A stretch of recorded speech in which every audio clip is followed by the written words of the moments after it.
Hey guys, it's Madeline. Welcome back to my channel. Welcome to another Empties video. This is my glowingly gorgeous Empties bag that I got at Bath & Body Works. I actually keep it hooked to my desk using a bag hook. Have you ever gotten one of these? It is purely genius. I will leave a link to it below. It sits on a table and you hook a bag to it. So I just keep this hooked to my desk and I keep filling it up. Now I typically do one of these videos when the bag is beyond overflowing, but it looked pretty full, so I thought now is a good time, and now it's more of an approachable amount of empty. So let's start off with this Attitude Daily Shower and Tile Cleaner. This is just a soap scum residue buildup preventing spray. So I am passionate about keeping my bathroom as clean as possible. So every time I use a shower, I spray it. I squeegee it after using it, and then I spray with this stuff. I don't really like this one that much. I think it worked okay, but like there was a lot left at the bottom. I don't really like the spritzer. I just wasn't too passionate about this natural one. I bought that out of sheer need, because I swear to God, every single store was sold out of shower spray. Every single Canadian Tire, every single Walmart was totally sold out. I ordered it from Walmart twice and they sent me the wrong thing. So anyways, I ended up buying the natural one from well.ca for like $8, and it did not live up. This is the Mighty Patch. I purchased these from Shoppers Drug Mart. These are great. So you put the little patch on top of a blemish, and it is a hydrocolloid Band-Aid that sucks up the sebum in your pores. It helps you clear your blemishes without picking, scarring, and getting an infection. So I would highly recommend these. These ones in particular, I tried the Next Care ones before that really truly sucked. These ones sit so flush to the skin, you can barely see and feel them during the day. They stay on so well. I just make sure to apply them to very clean skin. If I hadn't just showered, I would put like a bit of rubbing alcohol on my skin and then put the patch on, because they need clean skin with no moisturizer on it to adhere. I think I would actually purchase the ones with salicylic acid next time, because I feel like that might work better. So there's the Mighty Patch. I truly don't know if, like, for the most part though, I'm just thinking of the blemishes I've had lately. They're really more like cystic under the skin ones. So these patches do not work for those, but they really just work for like superficial whiteheads or almost whiteheads. So something to note. This is the L'Oreal Ever Pure Sulfate-Free Blonde Shampoo, Anti-Brassiness. This collection of the Ever Pure 100% vegan, like, it's shampoo. The formula of this is very thick, kind of hard to squeeze out, but man, this smelled so strongly of the Abercrombie store. It was like so strongly of, like, beyond strong of and the Abercrombie store is strong.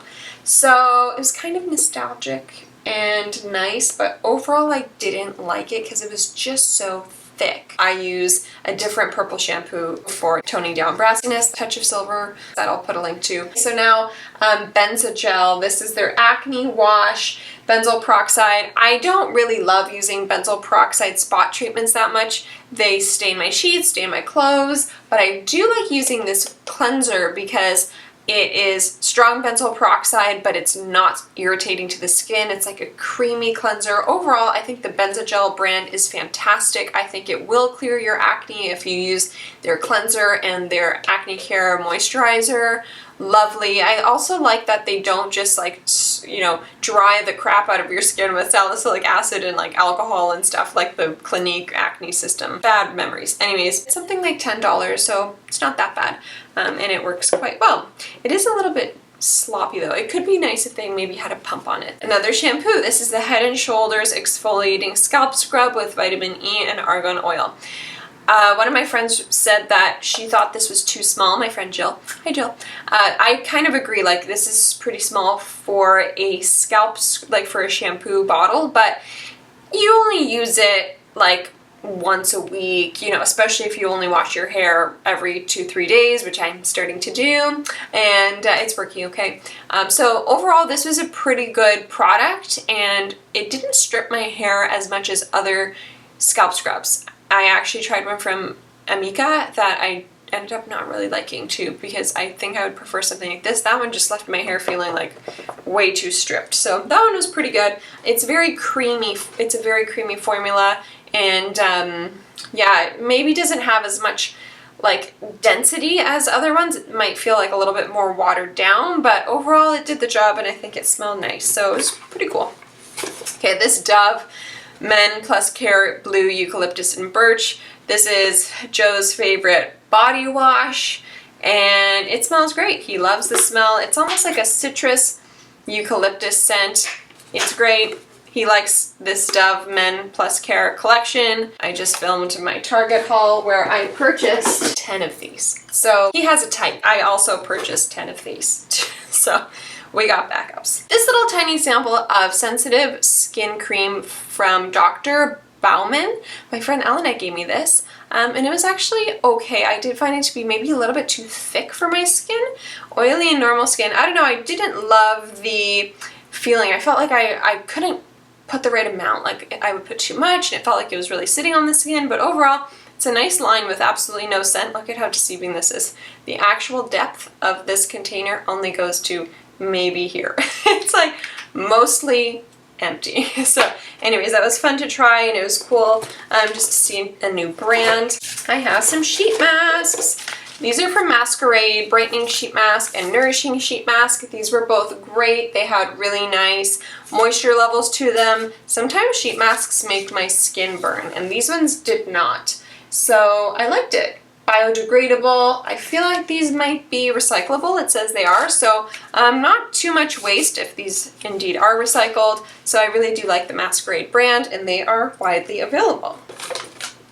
Oh gosh, these were absolutely terrible. Burts Bees Facial Cleansing Towelettes with Cucumber. These made my face sting like hell. Don't buy these. Amika Reset Charcoal Scalp Cleansing Oil and the Exfoliating Jelly Shampoo. This is like a two-step thing. You put this Reset Scalp Oil on first. God, I just don't want to be scrubbing at my dirty scalp. Like, just give me some water and some shampoo. So you do this, it's minty, and then you put this jelly shampoo. I don't think you need the two steps. I would just maybe use my Body Shop minty exfoliating scalp exfoliator and call it a day. That one actually is pretty intense. Like, has tea tree, actually, I think. Tea tree, and it is like very, very exfoliating, big crystals of salt, I think, and then it leaves your scalp feeling like, whew. You do need a good conditioner after that, though, but overall, I'd probably recommend that over any of this two-step thing. Another shampoo, Scalp Relief from Flexitol. This relieves dry skin on the scalp, 2-in-1 shampoo and conditioner with colloidal oatmeal to help soothe. This was good. Again, shampoo, like you end up having to kind of balance it on its head here. I would prefer maybe a wider spout on the end. This was fine. It was pretty thick. I would sometimes like mix this with, you know, another shampoo, like kind of thin it out a bit because it just was quite viscous.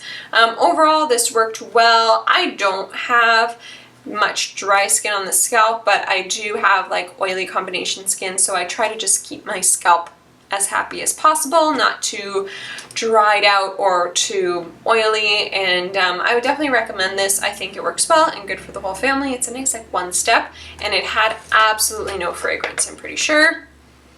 Yeah, no fragrance whatsoever, which is hard to find, so this is definitely something for people who are very, very sensitive and like eczema prone. This would be very, very good. Or even like psoriasis prone, I think that would work for you. Oh, I just have a little alcohol spray. Who doesn't use these up nowadays? I used to use those to clean my nails before painting them. Now I actually use the OPI nail cleansing spray. This is the Goddess Skin Clay Mask from Charlotte Tilbury. This was very nice. I loved how this didn't dry out completely. It still left your skin feeling kind of moisturized. It's beautiful. Very, very beautiful. I'm just looking at the little like woman imprint on the bottle. My goodness, her packaging, everything about that brand is just chef's kiss. Okay, this is the Milk Kush Mascara. No, I did not like this. It smudged. I think it flaked and irritated my lashes. Not for me. I ended up giving my full size to my friend. She has like the most beautiful lashes that really need no help at all, so I'm happy she likes it. This is the Precisely My Brow Pencil from Benefit. I used it completely to the nib, and it was great. This is in shade 3. I love Benefit brow products. I feel like it's all I need in my life. I'm now using their thicker one, Wow My Brow, I can't remember what it's called, and it's fine. I do prefer this one though, because I feel like the other one is just a little bit too intense. My teeny tiny Dior Addict Lip Maximizer. I love this stuff. It's because of one of these that I repurchased the full size, and it's the best lip gloss on earth, because when your lips are dry, sometimes you put a lip gloss on and you're like, it makes them feel even worse, but you put this on to dry lips and it rehydrates them, makes them look glossy, lasts forever, hours, and it's just perfect. It's truly perfect. This, on the other hand, really sucks. It's the Hourglass foundation stick. If you have sensitive skin, or like skin that just doesn't really like take well to foundation, no people, do not go within a meter distance of this. This is, yeah, the color Shell, made in Korea. That's kind of nice. I hated this. I feel like it made my skin look terrible, so I'm so happy. I've had bad experience with stick foundation in general, so no. Anyways, that is everything, you guys. Some faves, some neutrals, and some fails as usual. Let me know if you have any faves that I mentioned in the comment section below. Let me know if you enjoyed my empties video and maybe what else you want to see on my channel. I would love to hear some recommendations. Be sure to like and subscribe for more videos like this, and I will see you guys very soon. Bye!